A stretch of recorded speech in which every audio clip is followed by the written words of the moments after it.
Hello, and welcome to another Monday's live stream. And today I'm really excited. I've got a special guest. I've got Kirsty James joining me from Colony Networking. So I'm going to introduce Kirsty in a minute. As always, if you're watching live, please do give this video a like and do subscribe to my channel for lots of social media tips, advice every week. If you're watching on Facebook, if you're watching live on YouTube, please say hello. Oh, hi, Chris from Chatbox. Hi, Chris. Thanks for saying hello. Yes, and if you've got any questions, as usual, post them in the live chat. If you're watching this on catch up, please do post any questions underneath afterwards as well, because we'll be more than happy to come back to those and answer those.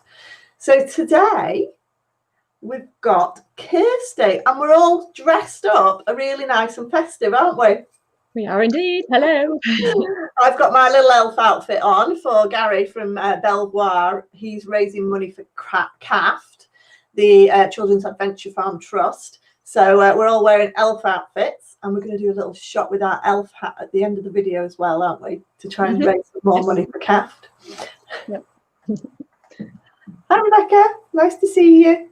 So without further ado, let me introduce Kirsty. So Kirsty runs Colony Networking, and today she's going to be sharing some of her top tips with regards to blending social media and networking, because it's all changed this year a lot, hasn't it, Kirsty? So I'll hand you over to Kirsty, and at the end of the video as well, don't let me forget, I've got to draw the prize from last week, who can win a personalized video. Anyone who joins the chat today, says hello, will be entered into next week's competition as well. So that's exciting. So Kirsty, over to you. Do you want to tell us a little bit about yourselves? Hello. Right, I'm really glad I got the memo about the jumper and the decorations, which I had to go hunting. I didn't find my full elf costume. It was in the loft, but I have got the hat. I've brought my Christmas jumper, as you can just about see with my balls. Fabulous. And got my bauble earrings in as well. So feeling very festive. I also have my tree behind me. You can see there. It's a very, very special tree I'll mention in just a moment. But in terms of me, if I haven't ever met you, Kirsty James, I run Colony Networking. I've been doing networking stuff for 14 years now. Not just events, I have to say, not just events. My line of work is helping people become better networkers. So working on their skills, their strategy, their business development planning. I'm a connector type person. I get people to the solution, because the solution is always connected to a person, whether it's an idea, a service, a product, it's always a person behind it. And that's kind of what I do. I get people to the solutions more quickly than they could. And sometimes the event vehicle kicks in, and so I do run events, and sometimes it's through other ways. So that's me. It's networking through and through. But I do have another role. I manage something called Lim Business Centre, which is event space and hot desking. And that's where I am today. So rather than stay at home in my office with my Colony sign behind me, I thought I'd come down to Lim Business Centre because we have a special tree there. And that tree is a charitable Christmas gift tree. That tree is connected to my local help campaign, which I've been doing absolute bucket loads on the last few months, more probably than with Colony, if I dare say it. And that tree has little tags on it. I don't know if you can see there. And the tags, the little gift tags on it, the lime and purple gift tags, are representative of all the people that are being nominated, and you can freely nominate people in the Lim area that deserve some Christmas cheer, whether it's because they're isolated, elderly, unwell, had a really bad year, financially strapped, whatever it is. You nominate people by the end of tomorrow, and then meanwhile we're collecting lots of gifts, new gifts, here into the centre, and we're collecting money. And next week all the little secret leave no one behind elves are going to come and marry those things up, the gifts with the tags, and we're going to be out delivering presents next week. So the tree is really important. And all being well, we're going to be we'll be so anybody wants to donate some gifts, feel free to bring them any day into the centre. We're here every day. You can drop things off, or you can just, I'll put some links in later or whatever as to where you go for that kind of thing. But that's part of the Leave No One Behind campaign, the Limb Help. It's not a colony thing, but it's part of my role in Limb Business Centre to kind of oversee that, the space and the project linked to it. So yeah, so it's a really important tree, and I'm hoping too that we get to plant it in our garden afterwards. I'm pursuing that line at the moment, that we have a future Leave No One Behind tree in a memorial garden, because let's face it, this year needs to be remembered for nice reasons, not just the bad ones. Yeah, absolutely. Yeah. Oh, what a lovely idea. So you're going to be sharing us some of your top tips, aren't you, for blending networking, because you are the expert of networking. You've been doing it for many, many years. But there's a real trick, isn't there? Particularly this year, because most of our networking has had to be online, but actually using network to help embrace and help enhance your social media. So do you want to talk a little bit about some of your advice? Because your social media gets a big visibility because you blend both of them so nicely. Yeah, well, thank you. Blending is the big word, and yeah, as you say, even more so this year. So what I thought I'd do, I could rattle off tips all day long, and I do workshops that last all day, so this will be tricky in 15 minutes. But what I wanted to do was bring in some tips, but by way of taking you on two journeys, really. The first journey is I want to kind of set it against the backdrop of where we were with networking, where we've been this year during the pandemic, and where I think we might be going. So there's that kind of journey as a backdrop to what I'm going to talk about. Because let's face it, things have dramatically changed from where we were mainly doing in-person plus the social. Yeah. We've sort of got some extra dynamics now going online. The other journey I kind of want to set sort of into the story, I suppose, is that journey of, and it's a traditional sort of networking journey of how we move through that sort of know, like, trust relationship, which is really getting the KLT factor, as I put it. That's the core. It's the underlining base of all networking. We're wanting to become known, to get to know a lot of other people. We want to be liked, we want to be remembered, and then we want to build up relationships and trust. And that's always been the same, and it still is, regardless of the fact that the goalposts have changed a little bit this year. We're still aspiring to the sort of the KLT factor. So that's kind of another sort of thing I want to just chuck in terms of that journey. And then when I come to do the tips, the journey I specifically want to focus on is kind of what you do before networking, what you do during it, and then what you do after it. And I mean specifically around more, maybe the events, but how you blend in that social media activity and the social networking side with the actual physical networking, so that you'll hopefully walk away with some tips before, during, and after you physically do some networking. So that's kind of my plan, if that's okay. Yeah, I know, that sounds really good. Yeah. Great. Okay, so I'll crack on. So 2020 seen everything, all the balls flip up in the air. Now, where we were beforehand was very much that we were networking either in-person events, face-to-face, and we were online in terms of social media generally, but other sort of networking type activity. And the two things were fueled together, and I have always advocated that you need both of them. Your physical in-person networking is one of the best ways to create that connection and really fast track those relationships. I've always sort of said that, maybe one in-person experience together equates to maybe 10 online encounters, because you can really, really fast track that connection, levels of empathy, and really relating to someone. So we had in-person stuff, and then what we needed to do was keep the visibility and the keeping in contact with people, and that's where the social media bit comes in. So there were always the two things that married together, that connection time in person and backed up by that ongoing visibility with social media. Now, those two things still stand, but this year's given us a third dimension, because every bit of in-person networking has been thrown online. And we've suddenly found ourselves in nice little boxes, as we are today. I'm in a square one today, but I've been in a bubble, and I've been in an oblong, and I've been in all sorts of shapes. And we have been thrown and, sort of into this virtual online world. And so now we have three dimensions to our networking. We have the in-person, temporarily on hold, but let's face it, a lot of us are desperate to get back in person, so it will resume. We then have the online new virtual networking that has arisen this year forced upon us. It's worked very well. It has lots of advantages, and therefore it's not going away even when we come back in person. And then used to video now, aren't they? That's it. We've made our mistakes. We've learned how to work things. And it's been a very forgiving time in terms of trying new things. But now that that's here, that's not going to be put back in the box. And so we have to learn to embrace that as well. And then, of course, we have that third bit, the social media, which was always there for that ongoing visibility and the keeping in touch element in between seeing people, whether it be in person or on screen. So there's those three elements really that form part of our networking. So let's just maybe take a look at just kind of what some of those, the online world has created in terms of challenge to us. And then we can sort of move on to sort of how we deal with those challenges. So if we go with the fact that we're always trying to sort of get that balance between connection and visibility, and nothing has changed in that with the way things have worked. What we've had this year is an ability to connect with a lot more people and further afield outside of our geography.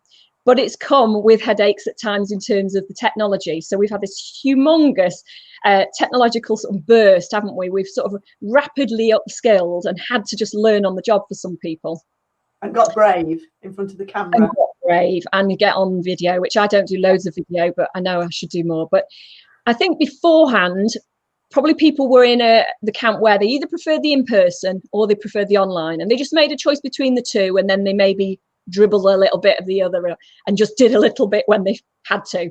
I know a lot of people that prefer behind screen social media, and then they'd go to events a little bit under duress, kind of, oh, I feel like I should. And there was a lot of should instead of they really wanted to. And then there's people like me who I prefer the in-person because I like to look into people's eyes. I like to see people's body language. I like to feel gut instinct and connection and that kind of thing. So I prefer the in-person, and the online stuff was the secondary thing for me. But whichever camp you were in, first or second choice, there was no doubt that blending the two was really, really important. But now we have technology chucking us into sort of having to network online, forced visibility. We're on Zooms and StreamYards and, you know, sort of Teams and WebExes and whatever we are. We're put into these little sort of celebrity squares, you know, celebrity squares or little virtual bubbles. And we're there, aren't we, on camera being watched and looked at. And it's nerve-wracking. If we ever had imposter syndrome, sort of going into a room full of people to network and do that small chat stuff over coffee and biscuits. Well, now, you know, when we first started, it was even worse because we're there on screen being watched. And whilst it was fantastic in terms of leveling everyone and putting us all back to, well, we've got stuff going on behind us, we're at home, we're wherever. And it was quite leveling as a human to all be put back on the same sort of playing field. It still was quite nerve-wracking for when you got the point where you needed to speak, you know, if you're doing your introductions. So I've spoken to a lot of people this year that just said, I just don't like it online. I don't like being in that box, and I don't like it when I have to do my introduction. I'm really nervous, you know, and they're having real imposter syndrome about being networking sort of virtually. So that's been a massive challenge in terms of what's happened with this third dimension of the online networking. We've also had lots of other things thrown in there. Suddenly your market isn't your market geographically that it was. Our market has dispersed. You're available to a much wider market, which has pros and cons. Social engagement for a while there, and it's still at times, I think, happening as well, it has become harder. You know, in those first few weeks, I felt like I was putting stuff out and nobody was listening. I think we were all in shock, weren't we, moving through that? I think we were, and I think a lot of people were listening, but they were just a little bit, everyone lost the confidence. They didn't know whether they were supposed to comment or engage with that social media. They're all what I would like to call lurkers in the background. Yeah, definitely. We all became those lurkers because some of us were not sure if we should be still putting messages out, although the marketers would say, do, keep visible, keep visible. You're conscious of the fact that people are in a really bad place, and the motivations for posting were different. It was about support now. It wasn't about, you know, in any way prospecting and really selling your wares, unless you were literally, you know, face mask, sanitizer and PPE and all the other things, and IT and things that were desperately needed quickly. And I think a lot of the rest of us sort of sat back Now, I was straight in, I converted overnight on about the 14th of March to go online. As we went into lockdown, everything went virtual. So I was ready with the technology. I was still doing my normal posting. And what was really strange was I just found the engagement levels fell off the side of a cliff. In terms of people it was like we were all going through the change curve, and we were in the shock bit at the beginning where we just, I don't know where everyone was. And plus our times of day were changing because everyone was suddenly homeschooling. I've got 3 kids and I'm suddenly at home. My husband's a teacher, so he was out there as a key worker. And I'm at home with 3 kids going, how on earth am I going to do this now? And I'm sure I wasn't alone in feeling like that. So the times of day that people were posting was different too. Yeah. So lots changed. Technology changed, geography changed, our confidence, virtual imposter sort of levels changed. Jonathan's just said as well, he'd never done any networking before, but wanted to develop his skills as he's doing a marketing business degree, and it was really out of his comfort zone. But he did a session last week and now wants to do more. So I assume that's a virtual session, Jonathan. Yeah, that's really good. It's brilliant. It's one of those things, you just, whether it was in person or online, once you do things once, it's just that getting through the door and kind of just doing it through the virtual door, logging on. And there's so much I could talk about in terms of finding the right environment and the right culture and the right group that makes you feel comfortable for that, because you do need to find comfort. As much as you might be wanting to push yourself outside your comfort zone, you still need to be comfortable that you've found the right group that matches your objectives, and they really can differ. Let's not just say networking is about prospecting and sales, because it's certainly not. It's about a whole load of other things before that. So that's, just a few challenges around the online world. We then moved on and we learned how to work things, but then we hit Zoom fatigue, didn't we? Where we were absolutely fed up of being on screen all the time. I'd have days where I'd be on it all day long, and if anybody asked for a meeting, I said, please, can we talk on the phone? Please, can we just have a regular phone call? Or better still, walk and talks. Please, can we meet and go for a walk in the fresh air, because I cannot do any more Zooms in this week. So I think we hit Zoom fatigue. I think then etiquette started changing on the calls. You'd get people that were evidently multitasking, doing other things. They'd switch videos off, they'd tune in, but leave the calls early and blip out the group. That doesn't do an awful lot for really bonding you and creating relationship if you are flitting in and out. And if you came to a physical event, much as you might arrive late or have to leave early for whatever personal reasons or work reasons, that's fine. But if you were in a room, you would give the speaker your attention a lot more than now is starting to happen on online calls, where we're a little bit, I think some of our Zoom etiquette just needs to be questioned a little bit. We're doing a lot of chat in the chat group, and as an aside, none of that is wrong, but it's just about kind of managing the amount of that kind of stuff that goes on, so that we do have the same levels of kind of respect and commitment to building the relationship. And that's why we're there to network after all. So yeah, few things there in terms of some of the challenges. Now, I suppose it's the tips bit that people want in terms of, what do you do and how do you blend that in person? So let's take it as a given that people want to do a bit of all 3 of those types that I mentioned: the in-person when it comes back, the online, but still kind of an event, a networking event, and then the third bit being the social media. So let's just make an assumption that people want to do a bit of everything, whatever composition that is. And then let's talk about before the event, during the networking, and after the networking, and how we can blend things. So before an event, the biggest thing in networking is to know why on earth you are doing it. And you've got to drill down on your networking why. I have a video on my website and also my YouTube that says, do you know your networking why? Not everybody's why is the same. And if you are talking to somebody and they have a very different why, you're completely then on different pages to start with. Some people blatantly and outwardly will say they're there to prospect. That's fine. We all have businesses and we all want to meet people that eventually can lead on to relationships and then sales. But not everybody's there for that. And particularly this year, things have shifted. Some people are there for the emotional support. Some people are there for the learning and the training and the educational pieces. Some are there for the knowledge sharing. Some are there to procure suppliers and partners and associates. So there's loads of different reasons why we might be networking, and we must remember that obviously people we're speaking to might have a different reason. But you start with the why way before you go to events, on or offline, or before you do any social media, because you've got to know why you're doing it. And then that helps drive everything else. So if you think of the Kipling method, you know, the 5 W's, 1 H, it's, you know, all the where, the why, the when, the how, all that kind of stuff. You can't drive any of that to, you know, why you wanted to do it. Then you can work out, well, who am I trying to reach? And what do I want to tell them? And where will they be? And when do I speak to them? And what do I say? You can get all of that stuff together afterwards. And that's your networking strategy there, working out all those questions. So that's all the prep before you even go anywhere. Then obviously beforehand as well, you need to kind of work on your material, what I'd call your networking collateral. You've got to have the right stuff to go to something on or offline, or the right stuff to say through your social media. You've got to have confidence to do stuff, but you've also got to have competence, and you've got to have something to say or share. So prepare before you land in. You wouldn't walk into a room, well, I'd hope you wouldn't walk into a room of 100 people and try and do a 60-second elevator pitch without thinking about what you'd say.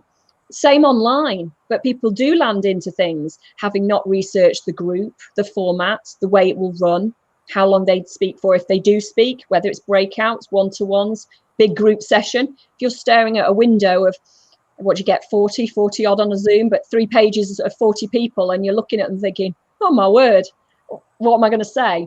So prepare your collateral.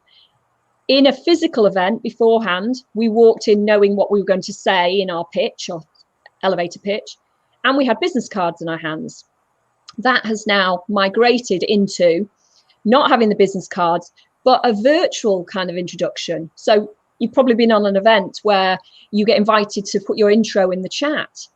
I hope nobody is still writing it out fresh. I hope you've got, and if you haven't, I would suggest that you create your introduction and you have it on a text file on your desktop, and you have multiple versions. Exactly. It's like we had Kate Fox a couple of weeks ago talking about her branding, and her big thing, just like what you said, was about creating that killer sentence, which exactly what you're saying is, what is it? How are you going to draw people in and let them know exactly how you can help and support them? And just like in a physical event where the best thing you can do is listen to the person you've met and let them speak first and hear what they are there for, because you hear their networking why, you hear why they're there. Then you can adapt. It's called adaptive pitching. You can adapt what you're going to say. So don't just write one little intro that you might use. I have about 10 on a text file on my desktop. If I'm in a ladies event or a mixed event, if I'm an informal coffee morning that's charitable or something other as the goal, versus if I'm in a webinar and you're watching something, have different types of introductions ready with different texts. And be ready for it. Then you're just copying and pasting the right one, and you just add a little bit of tweak to it if you need to. Yeah, not like Chris from Chatbots who says it every time. Come on, we all wing it at times. We all do. That's life, isn't it? But these are things you can prepare. So you can prepare your networking why, know why you're entering that event, for what reasons. In terms of your pitch intro, it's the same thing online. Have that chat text ready. In terms of your other things you can have ready in terms of networking collateral, as I'd call it, you can do things like sort out your background way in advance. Prepare and understand how your mic and your screen and your video and what's around you are going to work, so you've got your environment set up. And if you're not familiar, do some family sessions on Zoom and have a little practice. And you can also work on something that I call social profile consistency, so that wherever you appear online, it is you looking the same and with the same name. So if you have a picture, and you should have a picture obviously in networking, that sits on LinkedIn, if you go and look for me, I would hope that you will find the same picture on LinkedIn, on Facebook, on wherever, on Twitter, on my website. Then not only that, but on Zoom, on Skype, on Teams, on WebEx, on even on WhatsApp. And if you're WhatsApp, and I know you've done this before, Bex, we've talked about this, having your description on WhatsApp.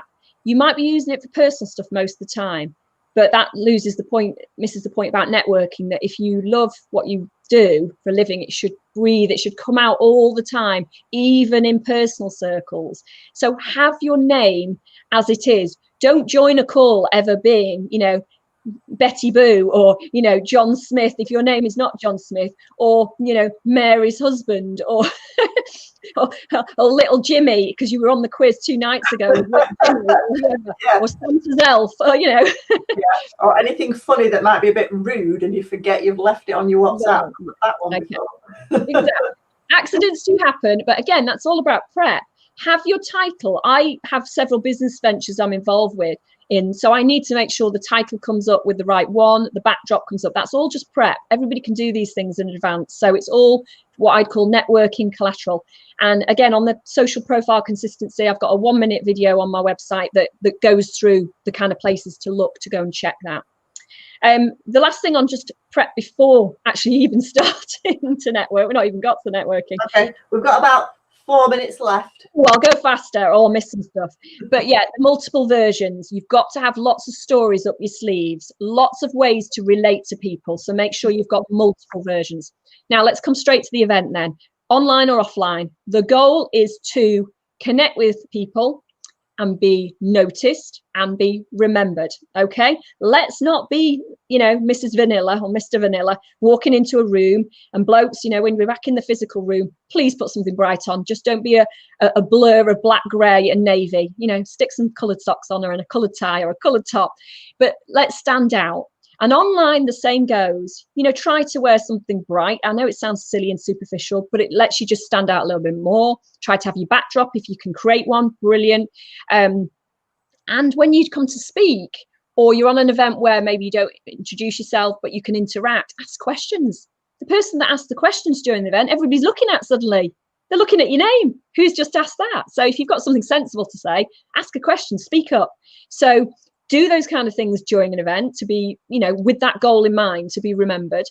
Do the same as you do when you went into a room. Survey and assess. Survey the room. Look around, see who's on the tables, see who's by the coffee machine. Do the same when you appear on screen. One of my other top tips when I'm starting an event, I have my notes file open, my text file with my intros, and I also have a blank Word or PowerPoint. And what I'm doing all through the event is taking screen grabs of people's pictures, not to go and share on social media or to do anything with, but purely so I know visually who was on that call, and I can do all my follow-up connections afterwards with those that I've spoken to and want to have, you know, either arrange a one-to-one with, or just remember their name to connect with on LinkedIn and Facebook.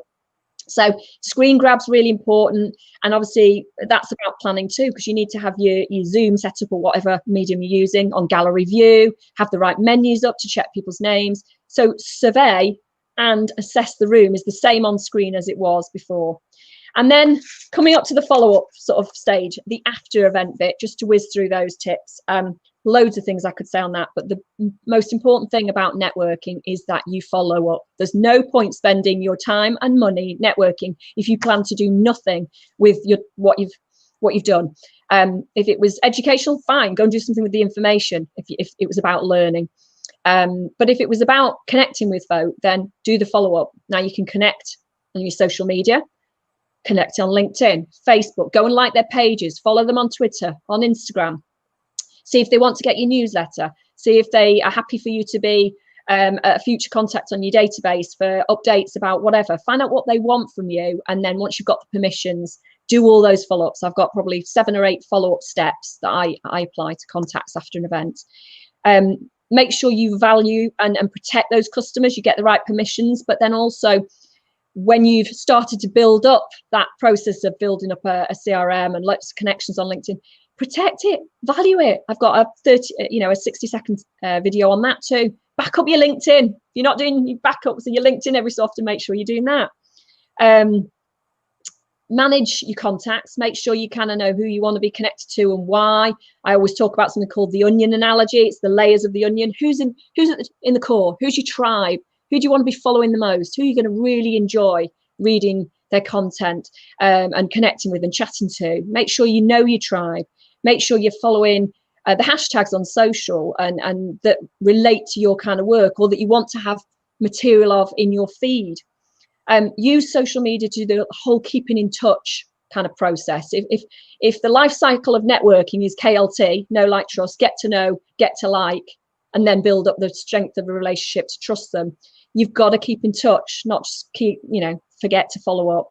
And I suppose, the last couple of things I'd just say is, set some goals around contacts. A physical event, I'd always say to someone, pick 10, 2, 3, 5 people that you want to follow up properly with, and sort the one-to-ones. Get off the big screen, get off the noise, away from the room, away from the screen, and sort out a virtual cup of coffee. Then you get one-to-one, and you've fast track that relationship building. So sort out a coffee or a virtual cuppa in the meantime, after a lot of that event, after the events happen.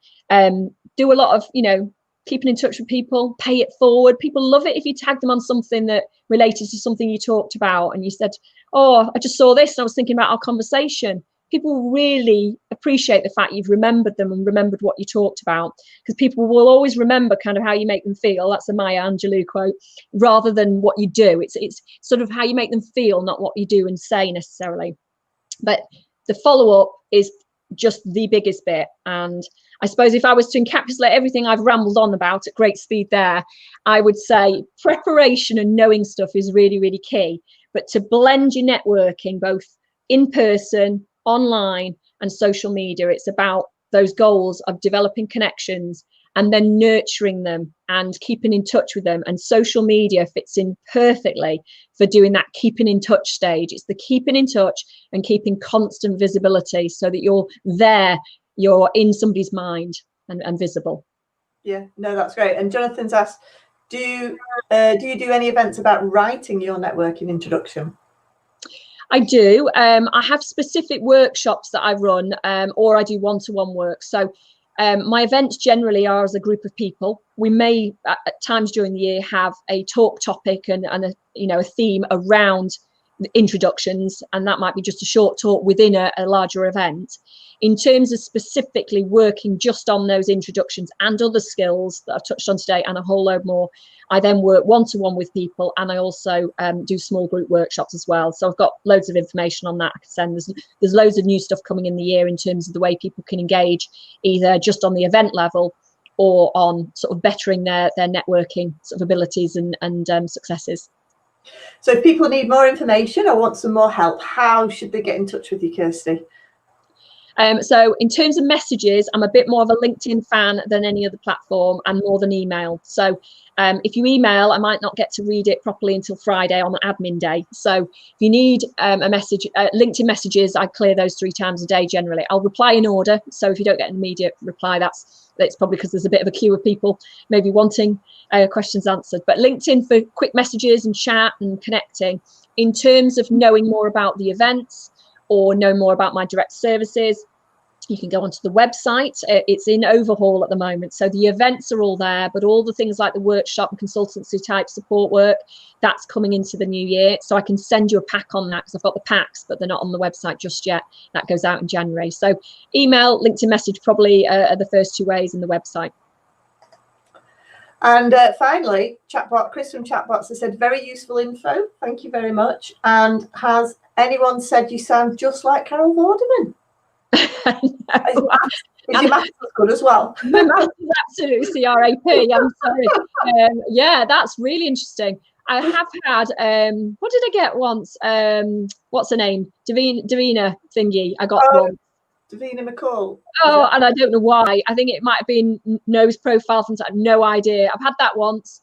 I had a Meryl Streep once. I'll take all of these and go, thank you very much, but I can't see any resemblance. But definitely not Carol Vorderman, and I can't do maths at all. I'm a lady of the words, and English was always my thing, and languages and all sorts, but not maths.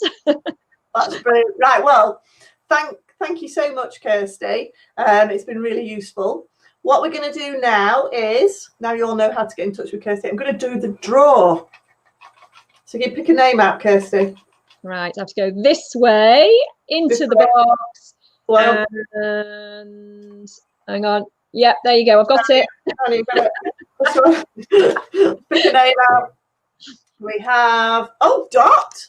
Actually, I think Dot might be watching today. Dot from Click Chemist. Well done. You have won a personalised video. Again, if you like to enter our competition for next week, I'll show you a little video at the end of what you could win. And also, if you have watched, don't forget to like and subscribe to my channel. Give us a like. We've got our elf hats on, which we're going to do a picture after the live stream. That's looking fabulous. But again, everyone who's joined the chat today, thank you very much. We'll put your name in the hat. We'll have to draw it out of an elf hat next week, in the hat, to win a personalised video that you can share on your social media. I will show you, I'm going to share my screen. I'm going to show you what this video looks like. I'm hoping you can see this. Oh yeah, there we go. Look at this. Got the bells on.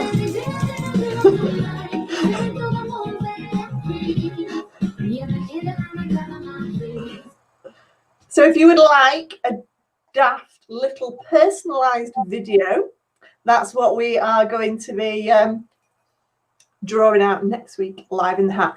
Next week, I'm going to be sharing lots of tips and advice on what type of content to share on your social media over Christmas. It's been a very different year this year. We're not out and about at Christmas parties. We're generally not in the office. So I'm going to be sharing lots of the helpful tips and advice on what exactly can we post out over the Christmas period. So join me next week at 12:30. And thank you everybody for watching today. Don't forget to like and subscribe, and we will see you next week. And big thanks to Kirsty for joining me today. Thanks everybody. Bye. Bye.